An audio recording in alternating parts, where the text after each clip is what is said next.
ಪುಟ್ಟ ಗ್ರಾಮದಲ್ಲಿ ಅನಂತ ಪದ್ಮನಾಭ ನಂಬೂದರಿ ಮತ್ತು ಪುತಲಿಬಾಯಿಯವರ ಪುತ್ರರಾಗಿ ಜನಿಸಿದ ಕುಮಾರಸ್ವಾಮಿ ಬಾಲ್ಯದಿಂದಲೇ ದೇವರನ್ನು ಕಾಣುವ ಹುಚ್ಚನ್ನು ಹಿಡಿಸಿಕೊಂಡು ಮಠ ಮಂದಿರಗಳದು ಅಲೆದಾಡುತ್ತಾ ಕಂಡ ಸಾಧು ಸಂತರನ್ನು ಭೇಟಿಯಾಗಿ ಬೇಡಿಕೊಳ್ಳುತ್ತಾ ಕೊನೆಗೆ ಸ್ವಾಮಿ ಶಿವಾನಂದರ ಆಶ್ರಯಕ್ಕೆ ಬಂದು ಧ್ಯಾನ ಮಾರ್ಗವನ್ನು ಹಿಡಿದರು. ಬ್ರಹ್ಮಚರ್ಯದ ವ್ರತಧಾರಣೆ ಮಾಡಿದರು. ಸ್ವಾಮಿ ಶಿವಾನಂದರ ಮಾರ್ಗದರ್ಶನದಲ್ಲಿ ಬರೋಡಾದ ಪ್ರೊ. ರಾಜರತ್ನ ಮಾಣಿಕ್ ರಾಯ್ರವರ ಶಿಷ್ಯತ್ವ ವಹಿಸಿ ಯೋಗ ಮತ್ತು ದೈಹಿಕ ಶಿಕ್ಷಣದ ತರಬೇತಿಯನ್ನು ಪಡೆದರು. ತದನಂತರ ಆಗ ಭಾರತಕ್ಕೆ ಸೇರಿದ ಈಗ ಪಾಕಿಸ್ತಾನದಲ್ಲಿರುವ ಕರಾಚಿಗೆ ಹೋಗಿ ಅಂದಿನ ಅತ್ಯಂತ ಪ್ರಸಿದ್ಧ ಆಯುರ್ವೇದ ತಜ್ಞರಾದ ಪಂಡಿತ್ ಲಕ್ಷ್ಮಣ ಬಾಬಾರವರಲ್ಲಿ ಆಯುರ್ವೇದ ವಿದ್ಯೆಯ ಜ್ಞಾನವನ್ನು ಗಳಿಸಿದರು. ಹೀಗೆ ವೈದ್ಯ ಮತ್ತು ಯೋಗ ವಿದ್ಯೆಗಳ ಸಂಚಯನ ಮಾಡಿಕೊಂಡ ಈ ತರುಣರು ಮಹಾತ್ಮ ಗಾಂಧೀಜಿಯವರ ಪ್ರಭಾವಕ್ಕೆ ಒಳಪಟ್ಟು ಗ್ರಾಮೀಣ ಭಾರತದ ಸೇವೆಗಾಗಿ ತಮ್ಮನ್ನು ತಾವು ತೊಡಗಿಸಿಕೊಂಡು ಕರ್ನಾಟಕಕ್ಕೆ ಹಿಂತಿರುಗಿ ಕರಾವಳಿ ಮತ್ತು ಮಧ್ಯ ಕರ್ನಾಟಕ ಭಾಗದ ಗ್ರಾಮೀಣ ಪ್ರದೇಶಗಳಲ್ಲಿ ಯುವಕರಿಗಾಗಿ 41 ದಿನಗಳ ಯೋಗ ಶಿಬಿರಗಳನ್ನು ನಡೆಸುತ್ತಾ ಜೀವನ ಮೌಲ್ಯಗಳನ್ನು ಜಾಗೃತಗೊಳಿಸುತ್ತಾ ಊರೂರು ಸುತ್ತುತ್ತಿದ್ದರು. ಅಂತಹ ಸುತ್ತಾಟದ ಅಂಗವಾಗಿಯೇ ಅವರು 1942 ಡಿಸೆಂಬರ್ ತಿಂಗಳಲ್ಲಿ ಚಿತ್ರದುರ್ಗ ಜಿಲ್ಲೆಯ ಹೊಳಲ್ಕೆರೆ ತಾಲೂಕಿನ ಮಲ್ಲಾಡಿಹಳ್ಳಿ ಎಂಬ ಕುಗ್ರಾಮಕ್ಕೆ ಬಂದರು. ಮಲ್ಲಾಡಿಹಳ್ಳಿಯ ಶಿಬಿರ ಮುಗಿದ ಅನಂತರದಲ್ಲಿಯೇ ಊರಲ್ಲಿ ಕಾಲರಾ ಮಾರಿಯ ಹಾವಳಿ ಆರಂಭವಾಯಿತು. ಎಲ್ಲ ಮನೆಗಳನ್ನು ಹೊಕ್ಕ ಕಾಲರಾ ಜನರಲ್ಲಿ ಸಾವಿನ ಭೀತಿಯನ್ನು ಬಿತ್ತಿತು. ಮುಂದಿನ ಊರಿಗೆ ಹೋಗದೆ ಇನ್ನೂ ಮಲ್ಲಾಡಿಹಳ್ಳಿಯಲ್ಲಿಯೇ ಉಳಿದಿದ್ದ ಬಾ. ರಾಘವೇಂದ್ರ ರಾವ್ ಅವರು ಸಾವಿನ ಜಾತ್ರೆಯ ವಿರುದ್ಧ ಯುದ್ಧ ಹೂಡಿದರು. ಮನೆ ಮನೆಗೆ ಹೋಗಿ ಔಷಧಿ ನೀಡಿ ರೋಗಿಗಳನ್ನು ಬದುಕಿಸಿದರು.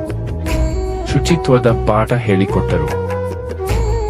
ಜೀವನ ವಿಧಾನ, ತಾಜಾ ಆಹಾರ ಸೇವನೆಯ ಮಹತ್ವ, ಪರಿಸರದ ಸ್ವಚ್ಛತೆಗಳ ಬಗ್ಗೆ ಮನದಟ್ಟು ಮಾಡಿಕೊಟ್ಟರು.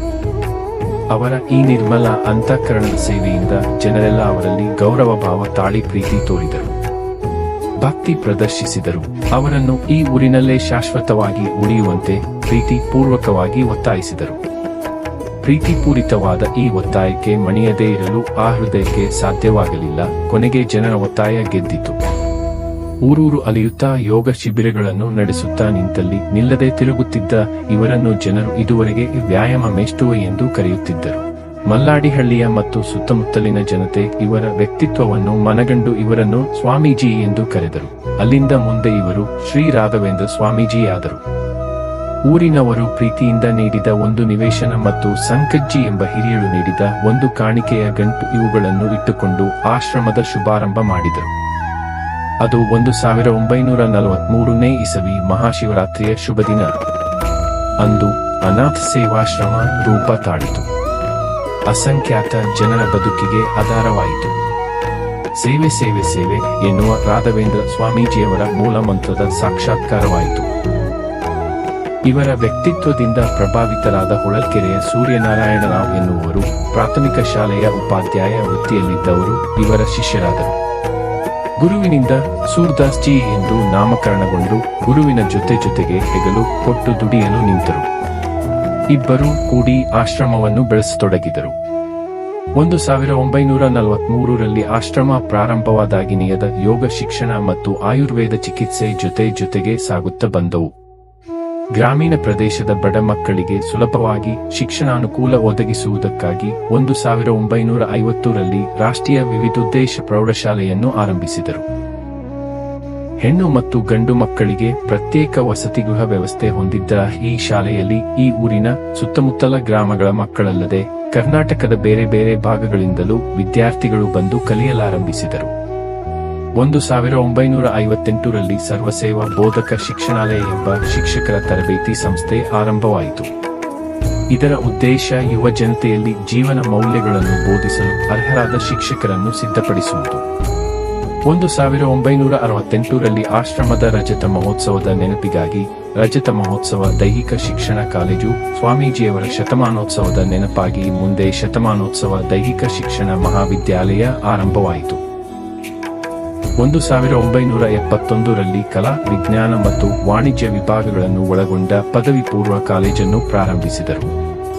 ಇದರ ಜೊತೆಗೆ 1979ರಲ್ಲಿ ವೃತ್ತಿ ಶಿಕ್ಷಣ ವಿಭಾಗವು ಆರಂಭವಾಯಿತು.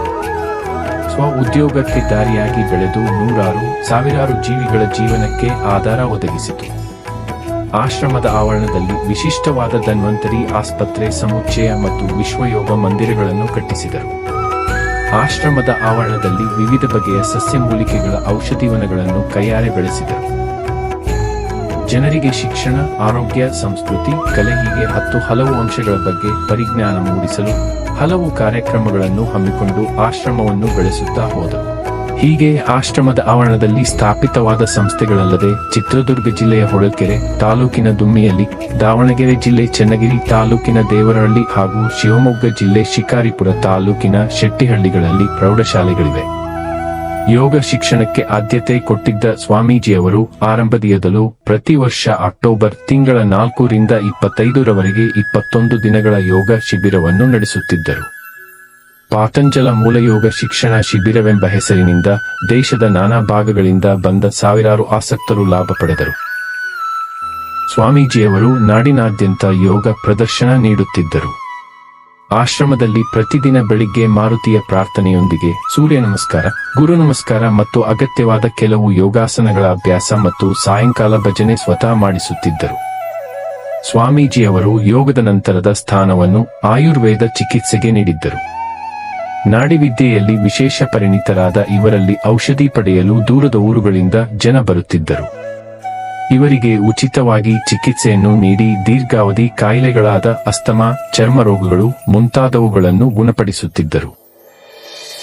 ಔಷಧಿ ತಯಾರಿಕಾ ತಜ್ಞರಾದ ಇವರು ಆಸ್ಪತ್ರೆಗೆ ಸೇರಿದಂತೆ ಒಂದು ಸಾಂಪ್ರದಾಯಿಕ ಔಷಧ ತಯಾರಿಕಾ ಘಟಕವನ್ನು ಪ್ರಾರಂಭಿಸಿದರು. ಔಷಧಿ ಮೂಲಿಕಾ ವನವನ್ನು ಮುತುವರ್ಜಿಯಿಂದ ಬೆಳೆಸಿದರು. ಅನವರತವು ಜನಸೇವೆಯಲ್ಲಿ ನಿರತರಾದ ಇವರನ್ನು ಜನರಷ್ಟೇ ಅಲ್ಲ, ಸರ್ಕಾರ, ಸಂಘ ಸಂಸ್ಥೆಗಳು ಗುರುತಿಸಿದವು. ಇವರ ಸಮಯೋಚಿತವಾದ, ಪ್ರಾಮಾಣಿಕ ಹಾಗೂ ನಿಷ್ಠಾಂತ ವೈದ್ಯಕೀಯ ಚಿಕಿತ್ಸೆಯನ್ನು ಗುರುತಿಸಿದ ಕರ್ನಾಟಕ ಸರ್ಕಾರವು ಇವರಿಗೆ ಅಭಿನವ ಧನ್ವಂತರಿ ಪ್ರಶಸ್ತಿಯನ್ನು ನೀಡಿ ಗೌರವಿಸಿತು. ಅಲ್ಲದೆ ಇವರನ್ನು ರಾಜ್ಯ ಯೋಗ ಶಿಕ್ಷಣ ಮಂಡಳಿಯ ಗೌರವ ನಿರ್ದೇಶಕರೆಂದು ನೇಮಿಸಿತು. ಈ ಗೌರವವಲ್ಲದೆ ಸರ್ಕಾರವು ಪ್ರಾಥಮಿಕ ಹಾಗೂ ಪ್ರೌಢ ಶಿಕ್ಷಣದಲ್ಲಿ ಯೋಗ ಶಿಕ್ಷಣಕ್ಕೆ ಪಠ್ಯವಸ್ತು ರಚಿಸಿಕೊಡಲು ಕೇಳಿಕೊಂಡಿತು. ಹೀಗೆ ಸ್ವಾಮೀಜಿಯವರು ತಮ್ಮ ಸೇವಾ ತತ್ಪರತೆಯಿಂದ ಜನರ ಹೃದಯಗಳಲ್ಲಿ ಸ್ಥಿರವಾಗಿ ನಿಂತರು.